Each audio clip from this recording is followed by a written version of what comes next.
Boatworks today is sponsored by Total Boat and Alexial Yacht Coatings, as well as supported by the generosity from the beautiful folks over on Patreon. Thank you so much. So welcome back, everybody. I hope you're all staying safe and having a great weekend. My name is Andy with Boatworks today, and this video is actually going to be a bit different than normal. It's going to be pretty chill. We're going to do a follow-up demo to the painting or the wet edge demonstration that I did a few weeks back, as well as have a little chat about some of the questions and comments that I've been getting quite a bit lately, specifically regarding the Coosa. So with that said, let's just jump right in. So while I'm getting this panel prepped, I want to go over and address, I guess, some questions and some comments that I got about last week's video when I was doing the Coosa demonstration. Now, last week I made a comment when I was looking at the different types of resins and stuff, comparing their bonding strength. I made the comment that I didn't really think that there was much of a benefit to adding, having a piece of, or a layer of glass in between the layers of Coosa. And, you know, I thought about that. I mean, I didn't get any pushback on that. But the more I thought about it, I thought, you know, I probably should have put an asterisk on there, you know, when I said that, because the more I thought about it, there actually is a situation where having a layer of glass in there would be very, very beneficial. And specifically, that's if you're working with a large panel, you're in lengthwise, and your main goal is to add stiffness.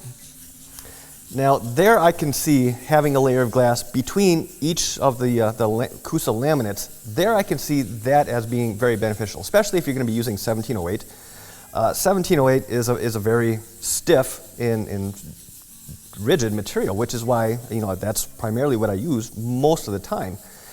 Now, just kind of think out loud here. I mean, if you've got a layer of 1708 in between each layer of Coosa, I mean, yeah, you're going to add a little bit of build or thickness overall, but not much.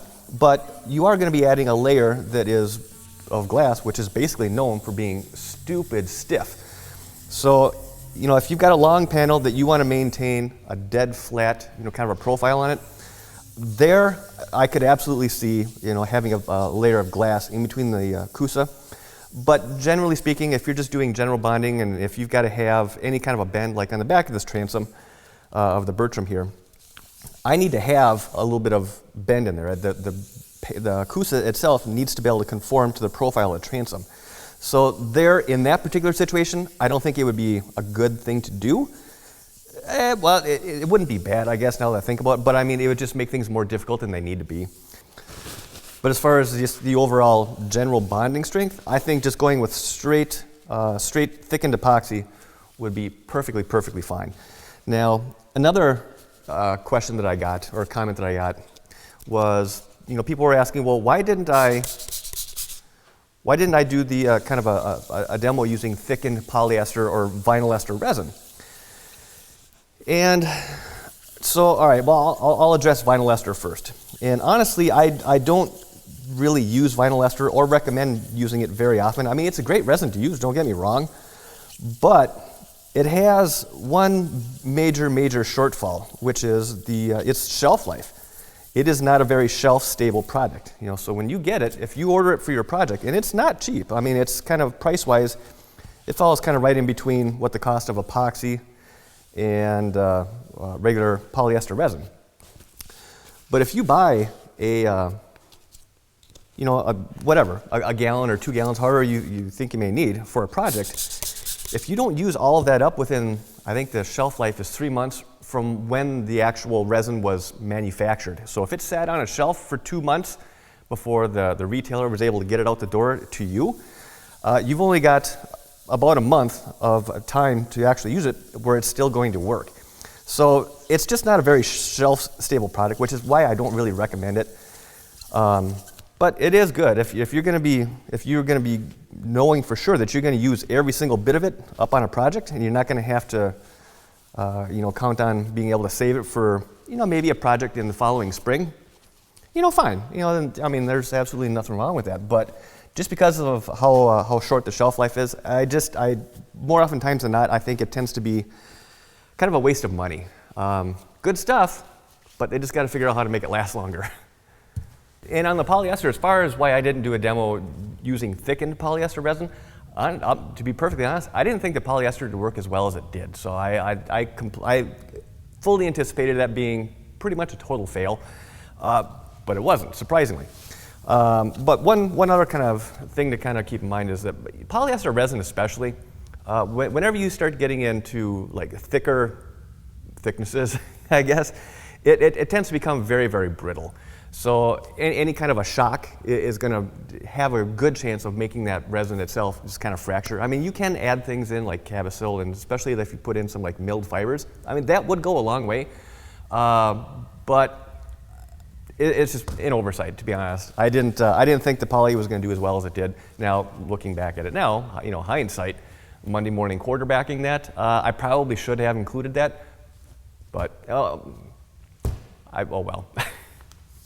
And I also had some people asking what brand of resins was I using, and I thought I kind of showed that clear in the video, but after doing the editing and watching it 200-300 times, I may have missed over that a little bit of detail. But the polyester and the epoxies that I was using on that demo were all from Total Boat. So it was their laminating poly resin, as well as their 2-to-1 and their 5-to-1 epoxies. And the filler, the only filler that I used for all the epoxies was just straight Cabosil, or if you wanted to cross that over into West Systems line, that would have been their 406 silica filler. Cabosil, silica, it's all the exact same stuff, but that's what I used for the for the thickener on that. Now, something that someone had mentioned that I actually thought was a very clever comment was that someone, and I forget who it was, I believe it was someone over on Patreon that made this comment, but they had said that they actually work with that kind of material quite a bit, and something that they found that worked very, very well as far as increasing the bonding strength of the thickened epoxy was to actually throw in some milled glass fibers, which that just makes total perfect sense, right? I mean, that would be the ultimate in compromise between actually just doing straight thickened epoxy and then actually going versus having to actually have a piece of 1708 in the middle. Now, the one reason that I kind of shied away from wanting to have a piece, generally speaking, I kind of touched on this already, but having a layer of 1708 in between the Coosa is just time. It's a time suck. It's going to suck up a lot of time actually getting the glass laid and wetted. And then also in materials. I mean, you're going to go through more resin wetting out 1708 than you would be if you were to just mix up a thickened batch of epoxy and trowel that out. But if you were to go through and take that same batch of thickened epoxy and mill it and throw in some milled fibers, I think you might be onto something.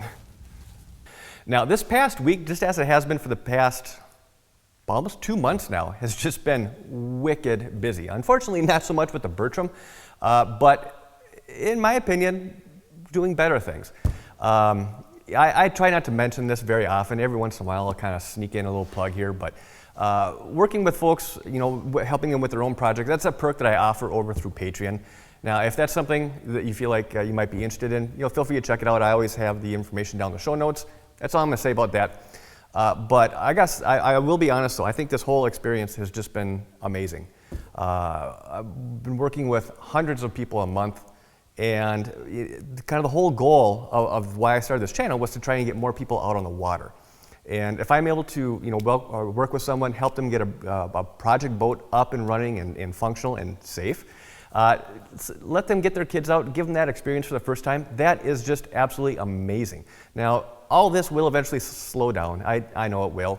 But until then, I'm going to embrace this situation because I'm having a lot of fun with it, to be honest. I mean, it's kind of nice to be able to talk to someone else other than my wife and my 2 little girls for once. I mean, doing our video chats. It's been a lot of fun. I really, really enjoy it. So like I said, if it's something you might be interested in, feel free to check it out. No pressure. One way or the other, it makes no difference to me. As long as you're able to work through your project, get your boat out on the water, that's all that matters. So in the beginning of this video, I was sanding down an area on this panel. And now this is the panel that I used when I did the demonstration using the wet edge paint by Total Boat. And since that video came out, I've been getting a lot of people asking, well, is this paint able to be buffed? Can it be easily repaired?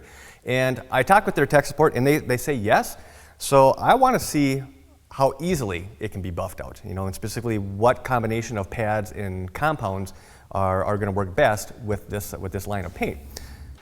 Now, a couple of weeks ago when I first laid up this paint, I was having some issues with it actually setting up, and that was all due to the temperatures I keep here in the shop here. I keep it around 60 degrees in here, which is a little bit cool for any one part paint to actually air cure. But since then, it took another, I don't know, 2 or 3 days. Again, in these temps, if you're outside, it'd be go a lot faster. But now this material has completely set up, and I gotta say, it is rock hard. I mean, I can't even put a scratch in this with my fingernail, even when I'm really, really trying. You can't scratch it. So when I'm buffing this out, I think what I'm gonna end up trying first is gonna be the same compound that I use when I'm trying to buff out Alexio, which is gonna be the total buff stuff. This is the only compound that I found that actually worked flawlessly with the Alexio. A lot of the other stuff that you typically use with like Allcraft or even some of the other Interlux products, which was their 3M Perfect-It, I think it was, in a foam pad. That just didn't work well. But I don't know what's going to work best on here, if it's going to be a wool pad with the Total Buff or if it's going to be the foam pad with the Perfect-It, with the white cap. But anyways, so that's what I'm going to try. But given how hard this paint is, I think I'm going to take the first round or the first swing at it with the Total Buff and a white compounding pad. And kind of see how it goes. Now the speed I'm going to be running this at is going to be the same as what it was before. I want to say it was around like 1,200 RPMs. So fairly slow and light pressure. And well, let's see what happens. Now I wet sanded this panel out with 1500 grit. That's generally where I would suggest bringing if you're going to be doing any kind of touch-up on paint. That's generally speaking where I would say, take it up to. Gel coat, you don't have to go quite that fine, but with paint, I like doing that just so you don't have to work the surface any more than you need to, because paint in general is pretty darn thin, and you want to remove as little as possible.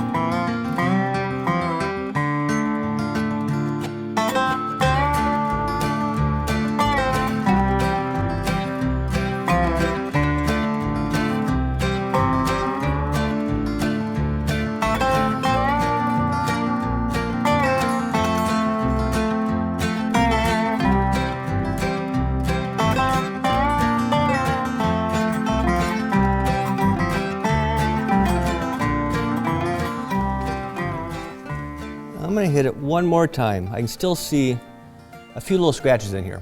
So I'm going to hit it one more time, a little bit more pressure on the pad, and if that doesn't cut through these scratches, then I'm going to have to take this up to 2,000 grit. But it's taken out so far 99, 98, 99% of all the scratches in here from the 1500 grit. So one more quick little go around.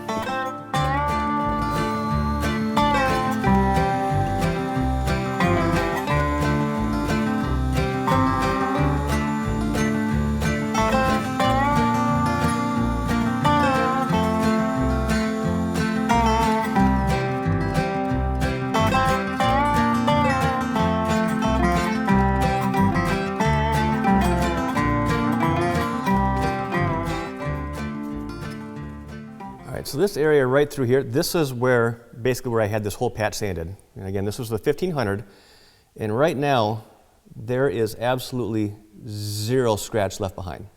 So a little bit extra pressure, or maybe it's just the second go around. But either way, those scratches be gone. Now, so far I've used this Total Buff on gel coat, worked like a charm. I used it on Alexio, which is a 2-part paint, worked like a champ, and then also it worked on this wet edge, which is just a 1-part paint. Now, you don't see that very often. You don't see a compound that's that universal across all the different surfaces. But I'm not going to say it's going to work with every paint, but with these 3 surfaces, golden. Now, when it comes to finishing the surface, you're going to want to seal it in some form or fashion. Now, generally speaking, when it comes to sealing gel coats, I like to use just a good paste wax. But when you're talking about paints, I actually think you get a little bit better results if you're using what's called like a polymer sealant. There's a number of companies that make one. Usually like a paint company will make their own version of a polymer sealant. and Total Boat is no exception. So if I were going to be sealing this, for in real life on a project, I would be going over top of that with a polymer sealant. But again, if this were gel coat, I'd be going over top of that with just a good paste wax. And with that, I think I'm going to wrap this project up. Now I'm going to continue this conversation over on Patreon, but until then, I hope you enjoyed the video, hope you found it helpful, and if you did, please hit the thumbs up button. If you're not already subscribed, hit that subscribe button and the notification bell if you're watching this here on YouTube. I greatly appreciate it. Thank you in advance. If you have any questions, comments, you can please leave those down below, and as always, thank you for your time.